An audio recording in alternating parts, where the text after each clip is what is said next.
Good afternoon, everyone. We'll give everybody a moment or a minute to get started, to join, and then we'll get started.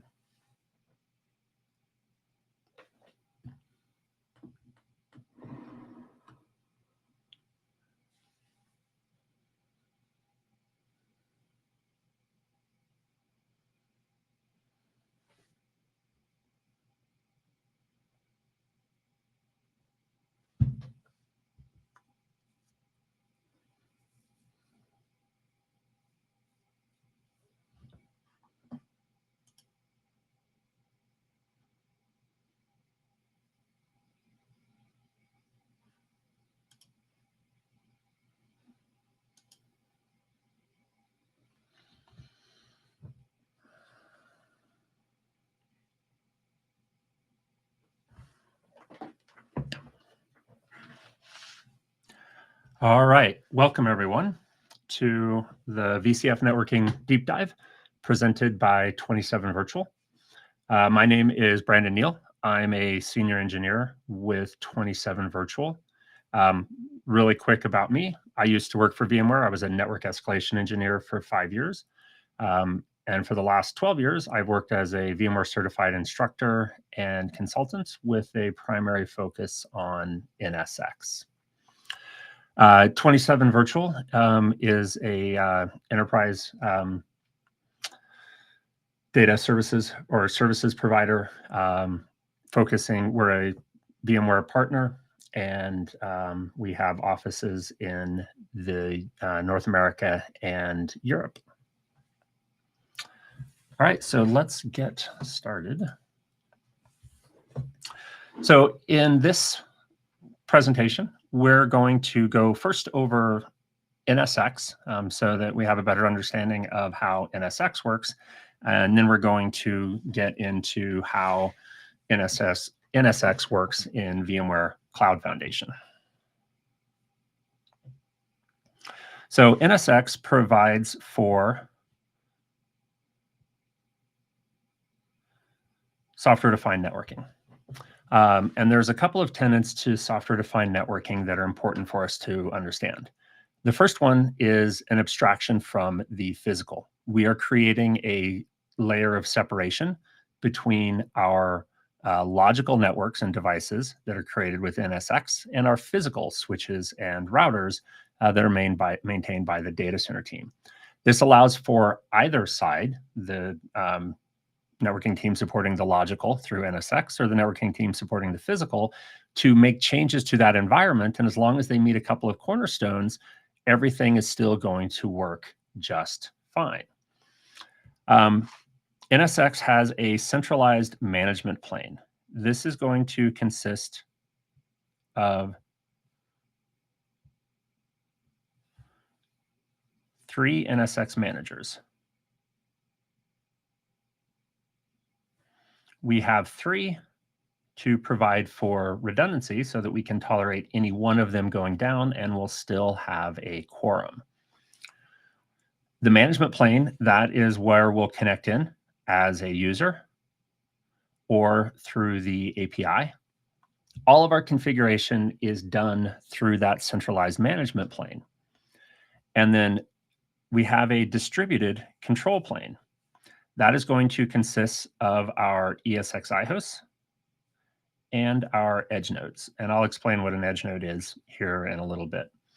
But we're going to create switches and routers, and those switches and routers need to maintain tables, MAC address tables, TEP tables, ARP tables, things like that. And that information is learned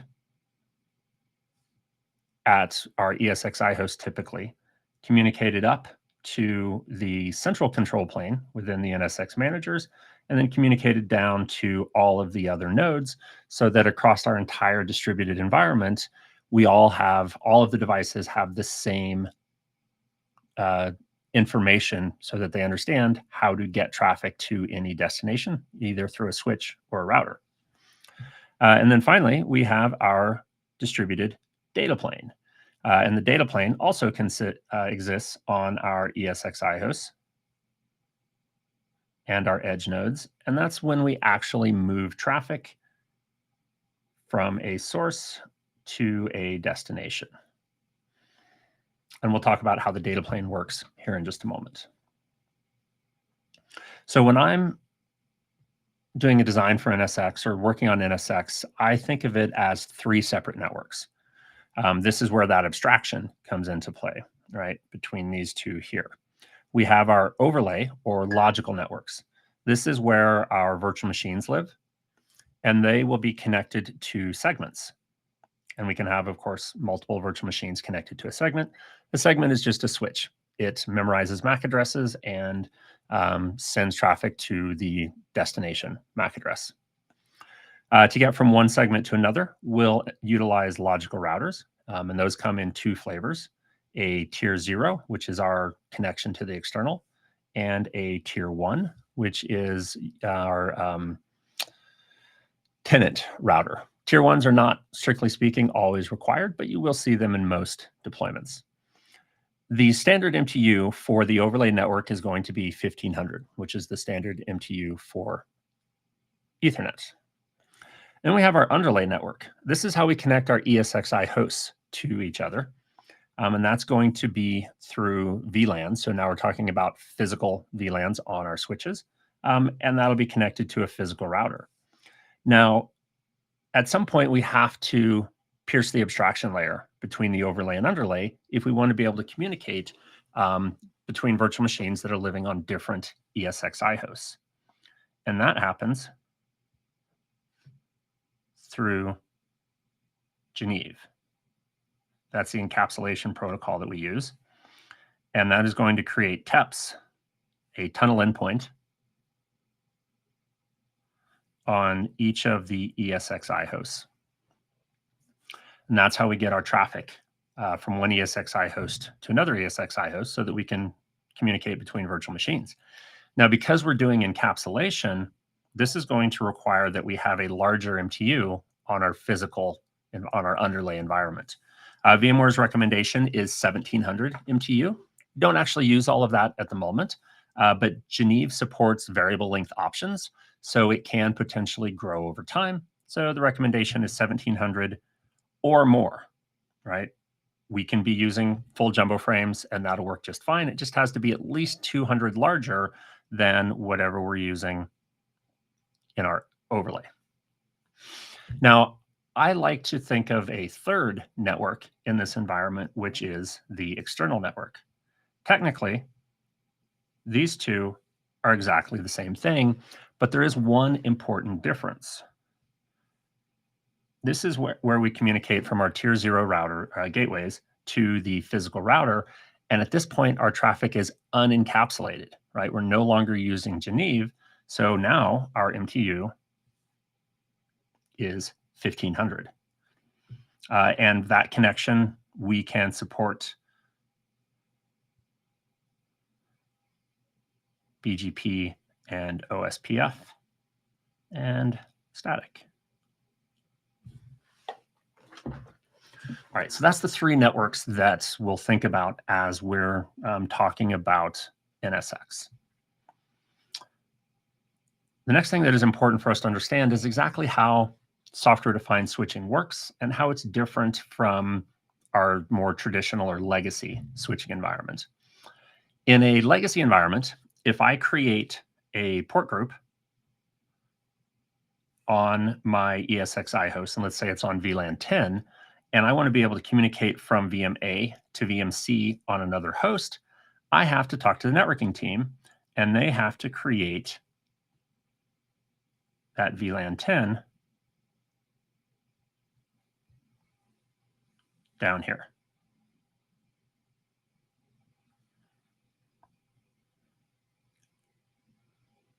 Connect my hosts up here. And then it has to be configured on each of those interfaces so that that VLAN is allowed. And every time I add a new VLAN, I have to talk to the networking team and go through that entire process for every single VLAN I create. And that is time consuming. That can take anywhere from a couple of hours to a couple of weeks or possibly longer. Usually it's a couple of days, which means that we can create virtual machines in a matter of seconds or minutes, but then creating networks necessary for an entire virtual environment becomes our choke point. So we don't want to do that. Oh, I did this in the wrong order.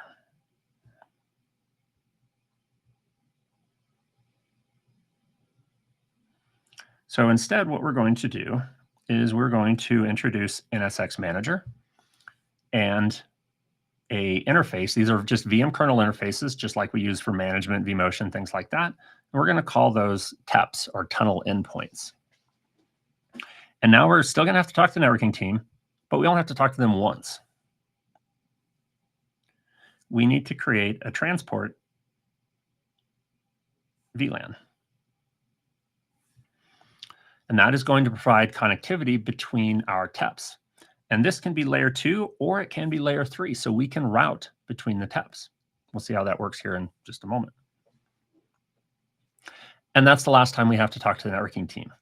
Now in NSX, I create this web port group and I plug my virtual machines into it, and they can automatically, instantly communicate. I can create another port group. I can create it all the way up to 9,992 port groups, which, by the way, is a limitation of the distributed switches. The actual protocol supports 16 million plus different addressable networks. So let's take a look at what happens when I send traffic from VM A to VMC. So as that frame comes out here, it's going to have data and a header. And in that header will be the Ethernet, the MAC address of the destination, which is VMC. That's going to be received by the distributed switch. The distributed switch is going to look at that destination MAC address and determine that it is non-local. It does not exist on that host. Now it has all of these tables that were created and managed by NSX Manager, learned by the ESXi host, and then distributed by NSX Manager, including a MAC table. That MAC table is going to have a mapping of our MAC address, MAC-C, to the TEP that it is behind. We're going to call that one TEP 2. So now that traffic is going to get encapsulated through the TEP. And this is where the tunnel occurs. And what we see if we were to do a packet capture here is we'll see our original data and headers, and then we're going to have another set of headers. Geneve, UDP, IP, and Ethernet. Because this has IP headers, that means that it is routable between the TEPs. If there is a layer 3 device between the TEPs, we can still send the traffic to the destination. It's going to be received by the TEP on the destination side, where it gets de-encapsulated, handed off to the distributed switch, which is going to determine that MAC address is in fact local, and hand it off to the virtual machine. So that's the quick explanation of how NSX overlay networks work. NSX can support VLANs. If all we want to do is security through NSX, you can do that even with VCF. We'll still get the distributed firewall, which is running right here. We just won't use overlay networks. Everything will be on VLANs, and we still have to create all those networks on our physical switches. That is available as an option.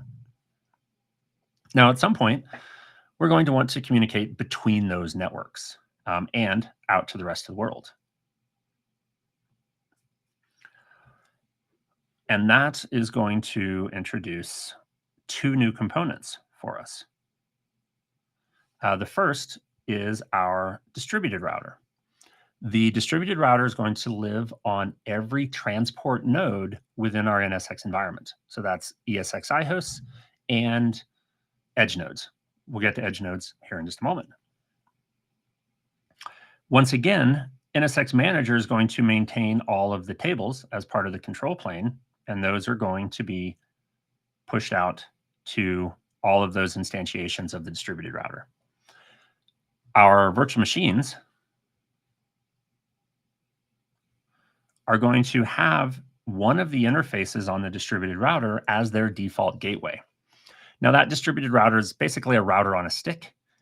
It has access to all of the overlay networks that it is connected to, but it only has one connection to our distributed switch. It's called a VDR port. So now traffic coming out from A, and we're going to say it is destined for D over here. So we're going from web to app, different hosts, different network. When the traffic comes out, it's going to have a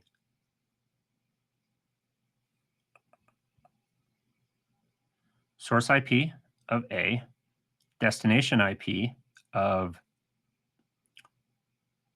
the distributed router. And the MAC address for that, or excuse me, I'm jumping ahead. Destination IP address is going to be D, our final destination. Source MAC will be A, destination MAC. This is the one that's the VMAC. That's going to be the MAC address of the distributed router, which is going to be the same across every distributed router in this entire installation. So that this VMA could migrate from one host to another, and it still uses the same MAC address to communicate with its router. That traffic is going to be received by the distributed switch. Based off of that destination MAC address, it's going to determine that it needs to go to the distributed router. The distributed router is going to look at the destination IP address and say, hey, I have an interface on that network. So it's going to forward the traffic to the app network. Now we have source IP of A, destination IP of D. Those don't change. Source MAC is now the VMAC. Destination MAC is going to be our final destination of D. That's going to be received by the distributed switch, which is going to determine that that destination MAC is non-local. If it were local, then all we have to do is hand that traffic off. If it were destined for B, we just hand it off immediately. We were able to route between two networks without ever leaving the ESXi host if the VMs happen to be on the same ESXi host. But in this case, this destination MAC of D is on another host, and now it is just a simple switching operation. The distributed switch is going to get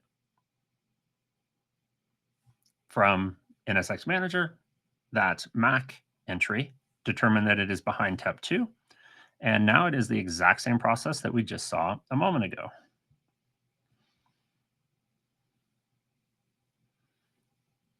To the TEP, de-encapsulated, oops,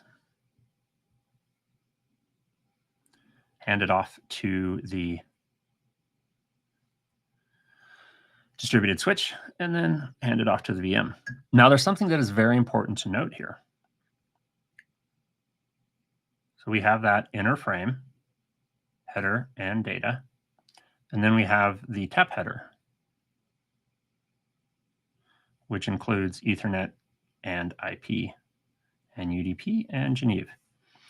The only thing that is visible to the physical switches is the Ethernet and IP addresses, the MAC addresses and IP addresses of the TEPs, not of the virtual machine, and especially not of the distributed router, because that VMAC is the same one that exists over here and on every single transport node within our NSX deployment, which if that were transmitted directly over the network, it would freak out the switches because they'd see the same MAC address everywhere and have no idea where to send traffic. So distributed routing works because we're encapsulating the traffic. The two of those go together. Now, distributed routing will get us between networks within our NSX deployment. At some point, we're most likely going to want to communicate with the outside world. And in order to do that, we need to introduce something new, which is an edge node. An edge node is a virtual machine, or it can be a bare metal edge node. Oops. And you can think of an edge node as a routing and services hypervisor.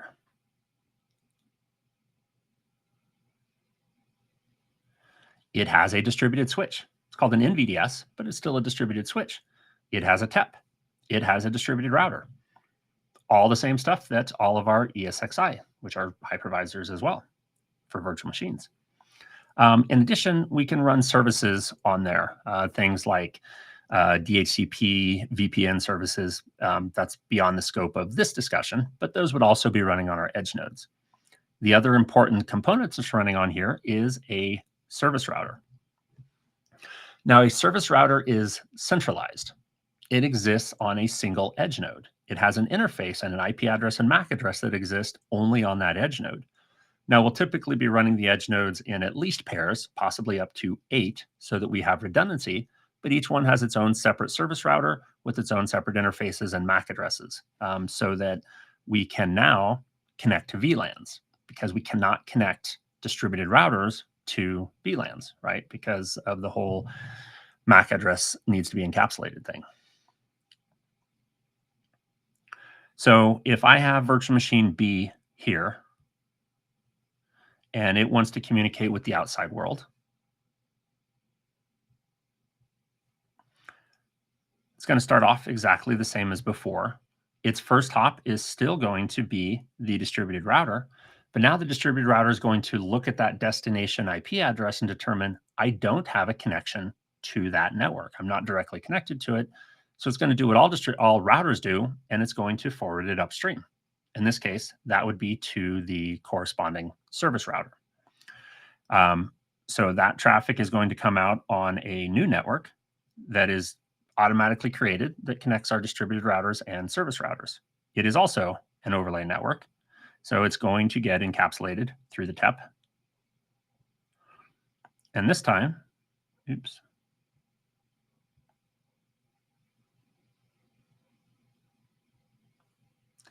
That's going to come down and be de-encapsulated by the TEP on the edge node. At that point, it gets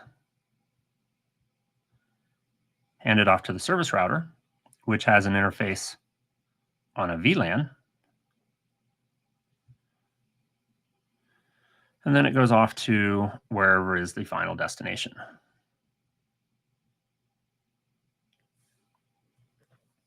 There's one more important thing to understand about distributed routers. So when I went from A to D, I passed through the distributed router here, and I did not pass through the distributed router at the destination, right? We only passed through the distributed router at the source. And what that means is that when D goes to reply back to A, that's going to pass through the distributed router here and not at the destination. So we always pass through the distributed router, get forwarded to the next hop network, and then we just have to get switched to that network. So we don't pass through distributed router twice. We always do it on the source side, which also means as the traffic is flowing in the opposite direction, we're already on that destination network.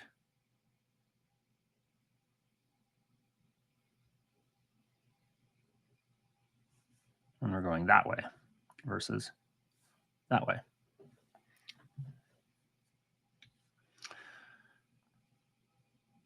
All right. So I was talking about distributed routers and service routers, but that's not actually what we deploy within NSX. What we deploy is a gateway. And those come in two flavors, as I mentioned earlier, a tier 0 gateway and a tier 1 gateway.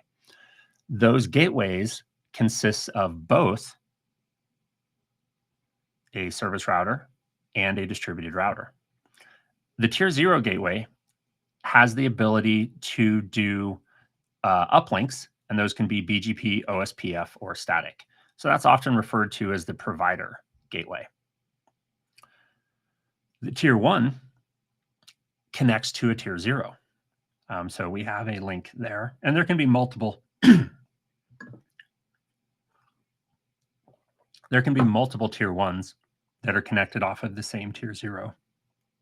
And then we'll typically have our networks either down here, or we can put them directly off of the tier 0, depending on our particular deployment. On a tier let's see, on a tier 0, we can do active-active so that we have multiple tier 0 SRs that are all active, meaning they can all send uplink traffic, and then that would be negotiated through BGP or OSPF to determine which one to use.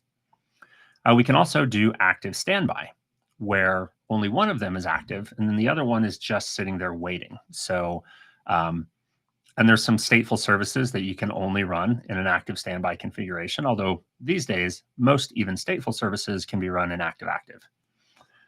The tier 1 is always going to be active standby. If we're not running services on a tier 1, we actually don't even need to have the SR at all. We can just have the distributed router, which would then connect directly to the distributed router upstream, which would then get us out to the rest of the world. If we want to do either stateful services or the firewall on a tier 1, then we do have to have the SR so that the traffic goes through an edge node to accomplish those stateful services or firewalling. For both of these gateways, they do have a firewall that is running on the uplink interfaces. And I want to emphasize that it is on the uplink. So if I have 2 networks down here, traffic flowing from one to the other does not pass through the gateway firewall. It is going to pass through firewall on both of the ESXi hosts, the distributed firewall, but we only pass through the gateway firewall when we're going upstream. Security is not really part of this particular discussion. That'll probably come in the future. Okay. So these gateways that we create, and in particular the service routers, need to be running on edge nodes.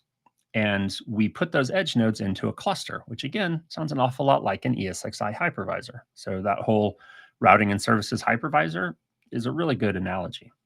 So we have an edge cluster, and that could have anywhere from 2 to 8 active nodes in it. And then when I create a gateway, I'm going to attach it to an edge cluster. So I have a service router running there. The distributed routers are always there if they're part of the same transport zone. And then I have the standby running on the other edge node. A tier 0, let me rephrase that. You can only run one tier 0 in an edge cluster. So if you want to have multiple tier 0s, you would need to have multiple edge clusters.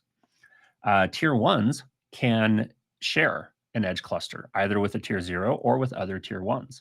So in this case, I've got 2 tier 1 gateways, and their active nodes are running within that same edge node, and then their standbys are running within the same edge node as the other one. As a design decision, you may decide that they're running enough services that you want to create your own edge cluster for the tier 1s, and that works too. All right, so now we're going to get into VMware Cloud Foundation and how all of this works within VMware Cloud Foundation.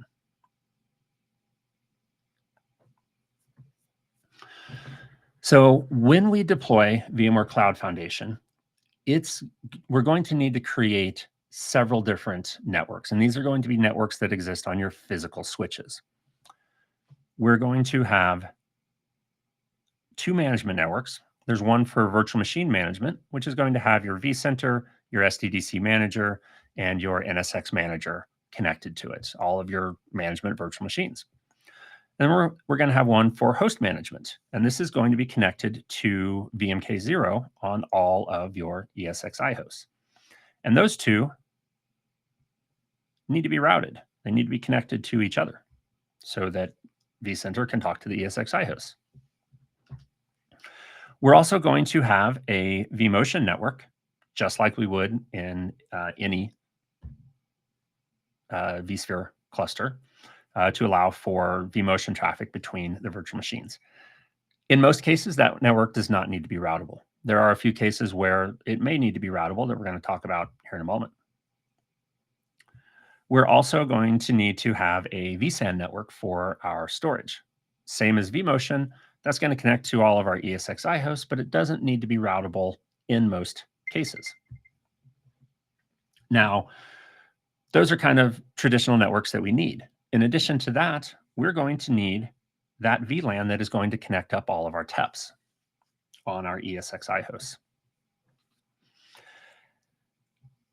And we're going to need IP addresses for all the TEPs and for all of the other interfaces that we have, right? For these, it's pretty easy math. There's going to be one per ESXi host. So if I have 16 ESXi hosts, I need 16 vMotion IP addresses, 16 host IP addresses, and 16 vSAN addresses. For the TEPs, it's a little bit more complicated because of how load balancing works. For most of the methods that we use for load balancing, it's going to create one TEP per uplink. So if we're doing route based on source port, and we have 2 uplinks on our distributed switch, we're going to have 2 TEPs that get created. If we have 4 uplinks, we're going to have 4 TEPs that get created. The only case where that's not going to be true is if you're doing what's called exclusive failover order, which is basically not load balancing. We just have a single TEP and it'll fail over from one interface to the next as an interface goes down. And if you're doing LACP, for those, it's 1 per ESXi host. But for all of the other options, it's 1 TEP per network per uplink per ESXi host. So that number could be larger than your ESXi host. Typically, it's going to be double. In addition, the edge needs their own TEP network. The edges are running as virtual machines inside of the ESXi hosts, and to keep everything clean, we make sure that that is on a separate TEP network, and those also need to be routed so that our edges can talk to our ESXi hosts. And then finally, we're going to need to have our uplink networks. In most cases, you're going to have 2 networks, one connected to your top of rack left and one connected to your top of rack right, or whatever they happen to be called. These are often called uplink 1 and uplink 2, but you can name them something that's a little bit more meaningful, and it makes it easier when you're connecting everything up to make sure that you're connecting them up correctly. If, for example, you call them top of rack left and top of rack right instead of uplink 1 and uplink 2. So all of these networks need to be created, and we need to have IP addresses available prior to installing VCF. And these are going to need to exist for every VCF workload domain that we create. So a workload domain in VCF is a vCenter server, and then all of the hosts that it is connected to. A minimum of 3, but it could be more than that. So in this drawing here, I have my management workload domain, and then I'm going to have workload domain 1 and workload domain 2. So this vCenter is managing all of the hosts within the management workload domain. That's all it does.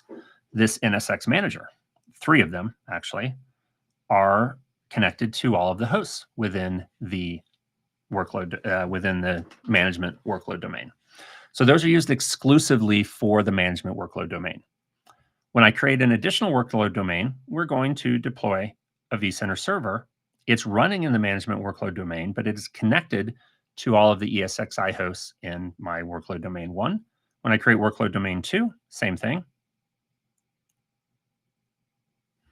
Now with NSX, I have to create at least one more, right? As soon as I create that first workload domain, that's going to create a NSX manager cluster connected to that workload domain.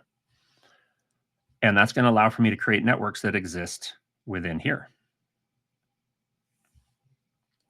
When I create my second workload domain, I now have a choice. I can use the same NSX deployment, which will reduce resources, or I can create a new NSX deployment. So if I use the same one, now I have the option, but not the requirement, of creating networks that extend across both of those workload domains.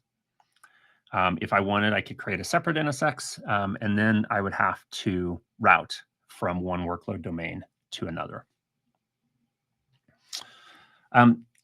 it's worth mentioning there are a couple of networks that get created in our management workload domain, and these are called AVN, or Application Virtual Networks.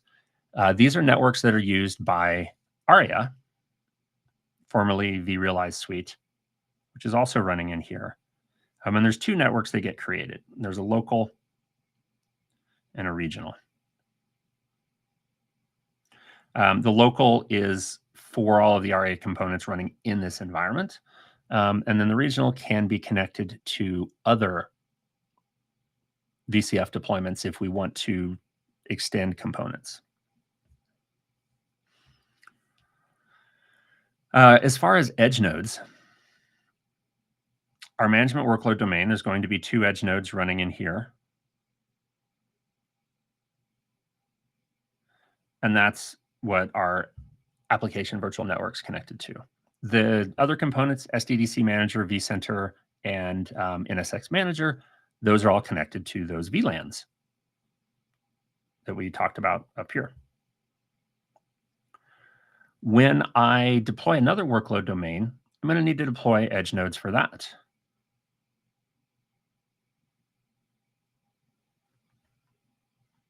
And those are going to be connected to these uplink networks. If I'm just using a single NSX deployment, I do have the option of just deploying the edge nodes into one of the workload domains and using that for all of my upstream traffic. Or I could deploy it and create separate networks in each one of my workload domains. Or again, I could have a separate NSX manager, in which case I would have to deploy the edge nodes. But it's the main takeaway here is that the edge nodes are running in the workload domain that they are forwarding traffic for. Unlike our other components like NSX Manager that are running in the management domain, edge nodes have to be deployed into the vCenter server that NSX is connected to, which would be these two. So it has to be deployed into our new workload domains.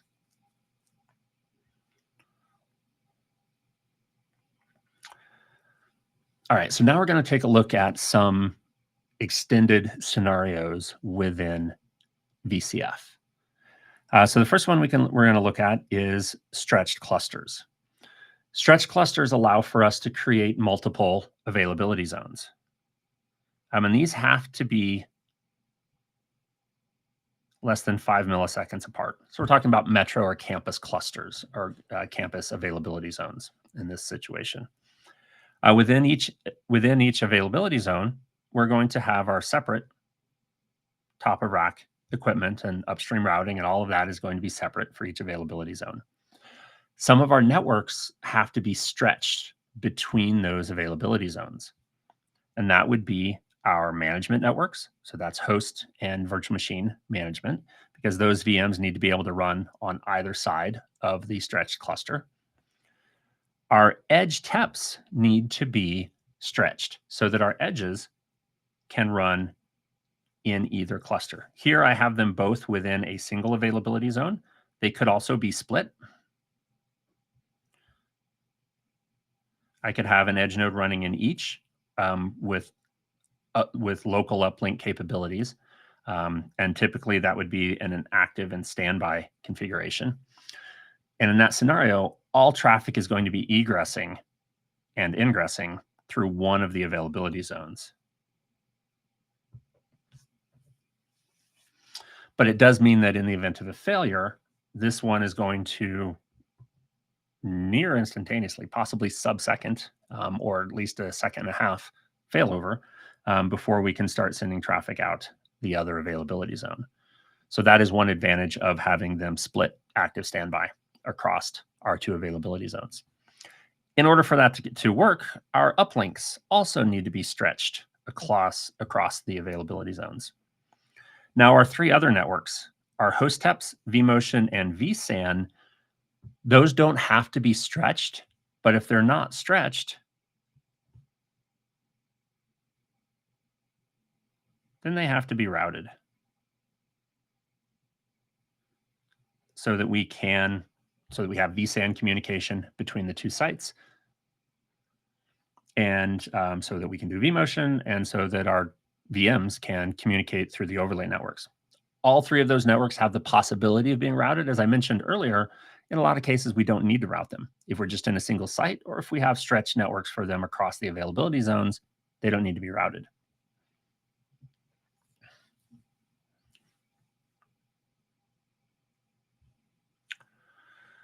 As far as the NSX managers, it doesn't make sense to split them up.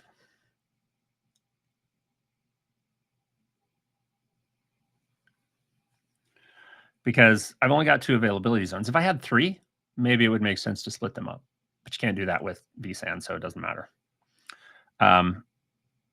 Because if I have 1 running over here and 2 running in the other site, if I lose these 2, if I lose that site, I've lost NSX, because I just have 1 left. You have to have a quorum, which is more than 50%, which means at least 2. So it really makes more sense to just run them within a single site. If we lose that site, then they're going to get recovered through HA, because we're talking about vSAN here. So this is all part of the same cluster. So HA is going to automatically recover those VMs on the remaining availability zone. So there's no need to split up your NSX managers in a stretched cluster. If we're going to stretch clusters within our VCF deployment, we have to stretch the management workload domain. That one is a requirement. Oops. So that all of our management components can run on either side. And if there's a failure, they can all be running on whichever availability zone is left, so that we have the ability to manage the rest of our environment. Our remaining workload domains can be stretched in this case. So we could have VMs running on both sides. And in the event that one side were to go down, they'll fail over as an HA operation. Or we can have a workload domain that only exists in one site. Maybe we have a workload domain specifically for dev systems, and they really don't need to be redundant across our availability zones. So we're just going to run it in a single site. And that could be either one, right? There's no primary, secondary here. So I've got one workload domain running in availability zone 1, another workload domain running just in availability zone 2. That's fine. The big requirement is our management workload domain always has to be stretched if we're going to stretch any other workload domains.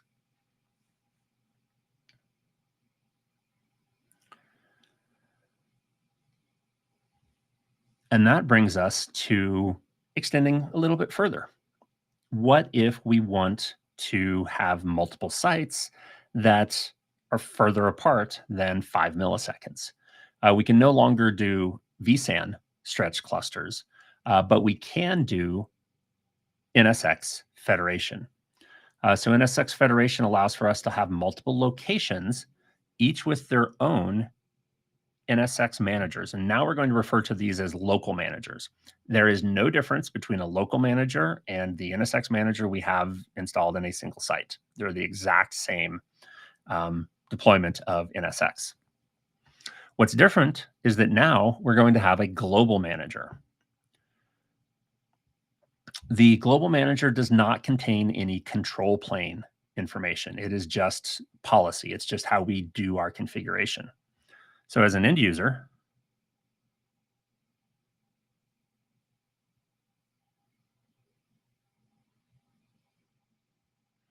we're going to connect into the global manager. And then say we create a segment. That segment is going to get pushed down to the relevant local NSX managers. And I'll talk about how that works here in just a second, what I mean by relevant, which are then going to actually create that segment within their deployments. Our edge nodes and service routers for our tier zeros are going to be location specific. So I would have 2 edge nodes here, 2 edge nodes here, and so forth for all of my deployments, for all of my locations. Now, we need to be able to get our overlay traffic from one location to another location. Within a location, we do that through TEPs, and TEPs exists on our ESXi hosts and on our edge nodes. To get from one location to another, however, this is going to happen through an RTEP. So let's say we've got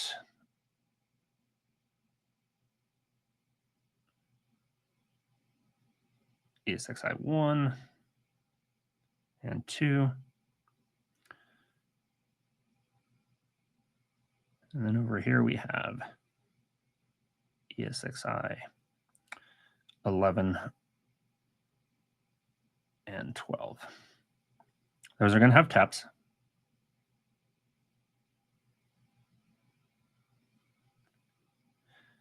I'm actually going to do that in a different color.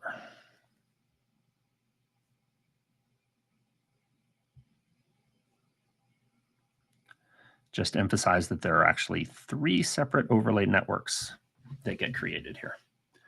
And that is a different color, but it doesn't look like it on the screen.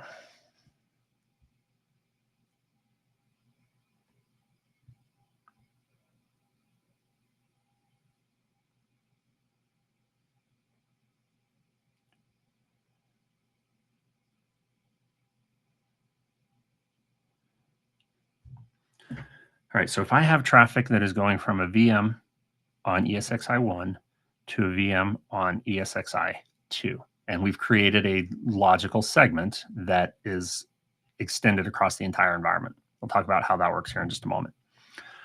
That traffic is going to go from the TEP on the ESXi host to the TEP on the edge node. And then it's going to go from an RTEP, which only exists on our edge nodes,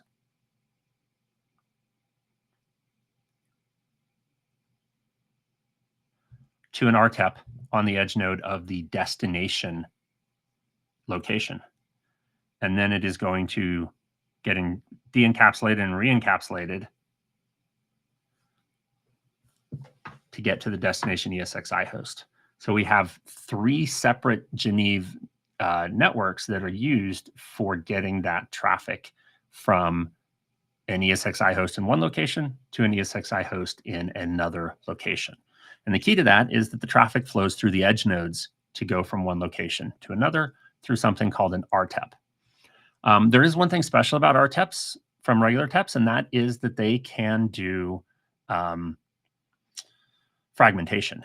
They can support an MTU of 1500. They should not, because you don't want to be fragmenting your traffic between sites unless you have a very minimal amount of traffic that you are communicating between your sites. Generally speaking, you want your RTEPs to also have a minimum 1700 MTU so that we don't have to fragment and so that we have optimized traffic between our locations. Now, we want to be able to tolerate any site going down. The global managers are going to run as a cluster. This is once again times 3. Those are going to be running within a single location. But every time that I do an update, that is also going to get sent to a secondary global manager cluster. So this is also times 3. Those are currently inactive. They're gathering all that information, but they're not doing anything with it. They're not communicating with the local managers at this point. If I were to lose my primary site, then these guys are now going to become the primaries and they're going to take over so that we avoid a single point of failure of losing our global managers.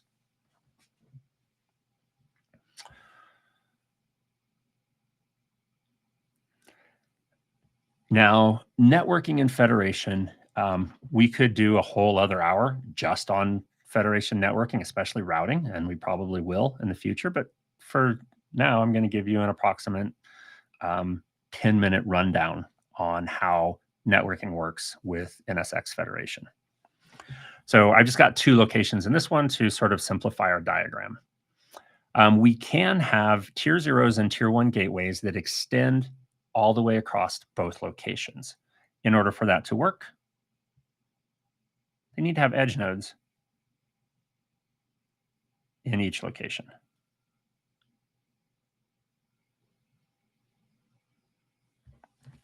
Now, we have two different failover levels at this point.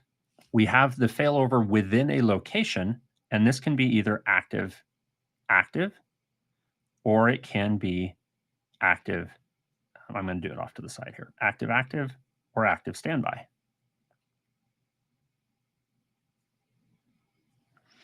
Exactly the same as it is with NSX in just a single site. So with active, both edge nodes are negotiating BGP upstream. We now have equal cost paths. So we'll do ECMP, equal cost multipathing, to our upstream devices. And the same thing would be going on over here. This would be either, and they would be identical across this entire tier 0. So we could be either active, or active standby here as well. But we have a second level of failover, which is called primary, secondary. So I can do a primary location and a secondary location.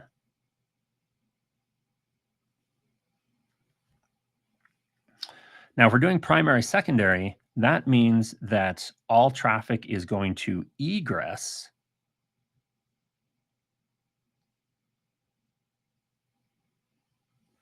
through the primary location. So if I have traffic that is coming from a virtual machine that is in location 2, it's going to hit this edge node, and then it's going to move laterally to an edge node in the primary location, and then it's going to egress. In the event that location 1 goes down, then location 2 would now become the primary location, and all traffic would egress through location 2. We have another option, which is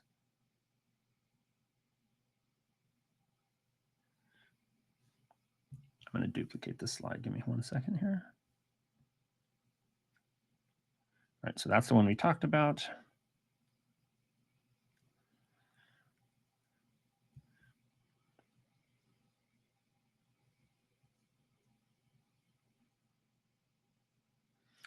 We can do all primary.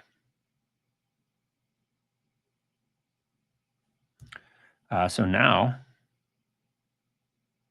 traffic coming from a VM will hit the edge node here, and it will egress there.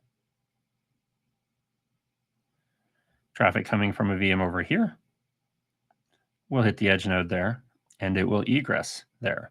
Now, at this point, you're basically, from a routing perspective, you're an ISP, right? You have a complex BGP configuration in order to determine how that traffic comes back into the environment.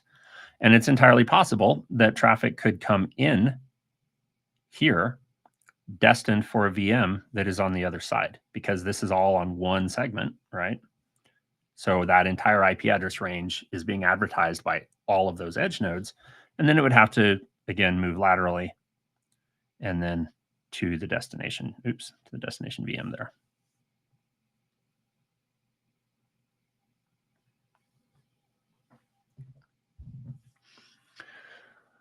With our tier 1 gateways, they're always going to be active standby. There is no active option for a tier 1. So they're going to need to be connected to edge nodes, typically the same edge nodes as your tier 0, but they could be separate. Now, a tier 1 can be the same size as the tier 0 that it's connected to, or it can be smaller, as long as the tier 0 that it's connected to exists in all of the locations that the tier 1 does. So in this case, I can go from this tier 1 to that tier 0. That would work just fine. I could go from this tier 1 to that tier 0, and that would work fine. And from here to that tier 0, those would all work fine. If, however, I had a tier 0 that existed only in one location, I'm going to draw it up here. I could not go from this tier 1 to there, because I have no way of getting there from this site, right? It needs to exist. The tier 0 needs to exist in all the same sites that the tier 1 does.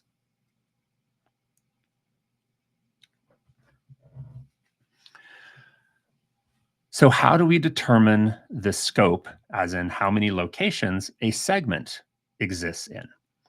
It's going to be determined by the gateway that it is connected to. So if I create a segment and I connect it to this tier one, it's only going to exist within location one. So I can plug VMs into it there, and I could route to VMs that are plugged in location two, but I can't, the segment is not going to extend.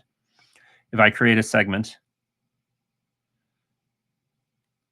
I'm going to get rid of that segment,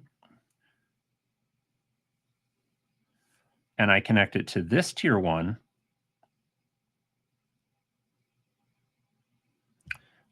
now that segment is going to exist in both locations, and this is where we would use the RTEP to get the traffic from location one to location two. So we determine our segment scopes by the gateway that they are connected to. And all of this configuration is done through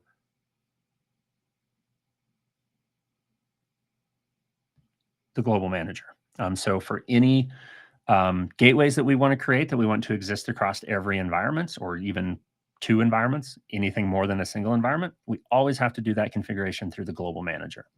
And even if you have something that you only want to exist in a single site, you should still do that through global manager. That way it can be referenced when you create security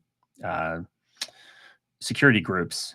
It can be referenced as long as it was created in global manager. You can technically still log in to NSX Manager directly and create segments and gateways and connect VMs to them, but you shouldn't, because then you're going to have some problems with you doing your security configuration. So always do everything through the global managers, except for your infrastructure configuration, deploying edge nodes and things like that. That all happens still through the local managers. All right, that is a quick introduction to VCF networking. I could talk about almost any of these topics for an hour individually, but if anybody has any questions, now would be a good time to put those into the chat window.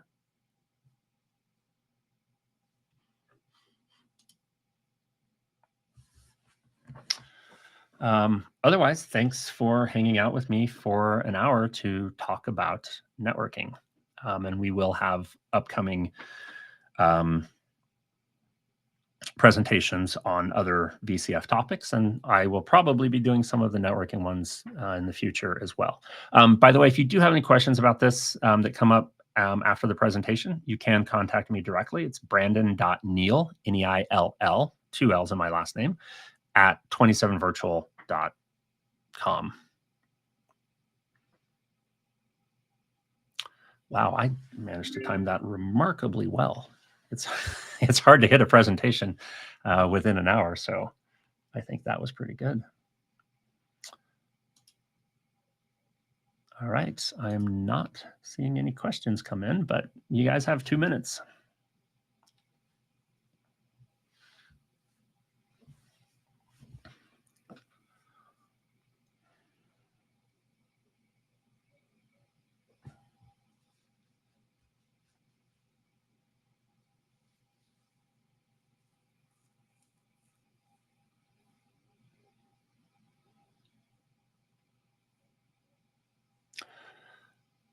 All right, guys. Like I said, thanks for hanging out with me, and enjoy the rest of your day.